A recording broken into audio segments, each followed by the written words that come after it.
मैंने अपने मिनिस्टर्स को जो कल भर्ती होंगे क्लियरली एक मैसेज दिया है कि जो गलती आईपीएफटी ने किया बीजेपी के पहले सरकार में कि मंत्री बनने के बाद चुप बैठ गए।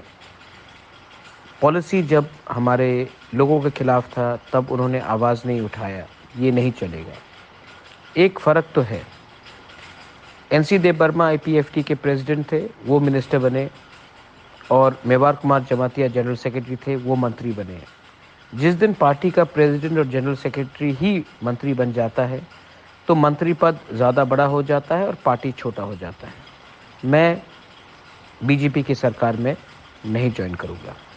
मैं बाहर रहकर एक प्रेशर रखूँगा और मैंने अपने मंत्री को कहा है, अगर हमें लगा कि काम नहीं हो रहा है, एक इशारा में आपको मंत्री पद छोड़कर हमारे पास आना पड़ेगा।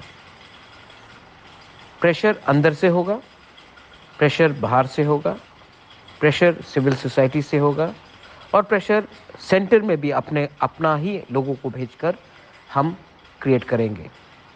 पार्टी इम्पोर्टेंट नहीं है, सिंबल इम्पोर्टेंट नहीं है।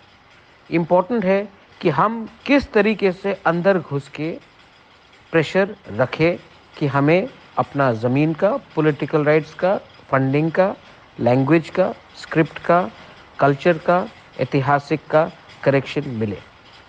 अमित शाह ने पहला मूव किया है कि उन्होंने स्वीकार किया है कि गवर्नमेंट ऑफ इंडिया से गलती हुई है, आगे का रास्ता देखना है। लेकिन हमें हर तरीके से, हर तरफ से, अंदर से, बाहर से, सब जगह से प्रेशर रखना है। कैबिनेट के अंदर हमें प्रेशर रखना पड़ेगा, ये 2 मंत्री के थ्रू। आज पहली बार है कि 11 मंत्री में 5 तिपरासा होगा। संताना, ऋषिकेतु, अनिमेश, शुक्ला और विकास, सब तिपरासा है। पार्टी अलग हो सकता है लेकिन सब तिपरासा है। प्रेशर कैबिनेट में आपको रखना पड़ेगा। पार्टी के बाहर, कैबिनेट के बाहर मैं प्रेशर रखूँगा और सिविल सोसाइटी से भी आपको प्रेशर रखना है। अगर हम ईमानदार रहे तो पार्टी का इतना मतलब नहीं जाता है जितना हमारा ईमानदारी मतलब रखता है। तो ईमानदारी से काम कीजिए, एडीसी में काम कीजिए, कैबिनेट के अंदर काम कीजिए और दिल्ली में भी अपना ही आदमी भेजेंगे जो हमें रुकावट ना दे। सिंबल इम्पोर्टेंट नहीं है, फिर से जो दिल्ली में हमें हेल्प करे, कैबिनेट के अंदर हमें हेल्प करे, एडीसी में हमें हेल्प करे और जो हमारे लोगों को हेल्प करे, ये सबसे इम्पोर्टेंट चीज़ है। बहुत लोग उल्टा सीधा बोलेंगे लेकिन नहीं, समय को देखकर इंडिया में आज पक्का हो गया है कि यही सरकार आएगी। तो हमें यही सरकार से कॉन्स्टिट्यूशनल सॉल्यूशन लाना है। ऑपोजिशन, मैं जितना भी उनको प्यार करूं, वो पावर में नहीं आ रहा है। तो हमें देखना है कि कौन पावर में है और कौन ही हमें हमारा न्याय दे सके।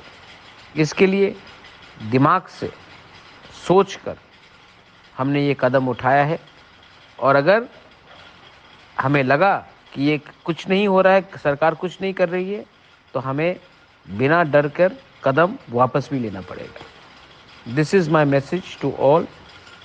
सोचिए, समझिए और राइट टाइम में राइट डिसीजन लीजिए। बेल आई नो हम बाय।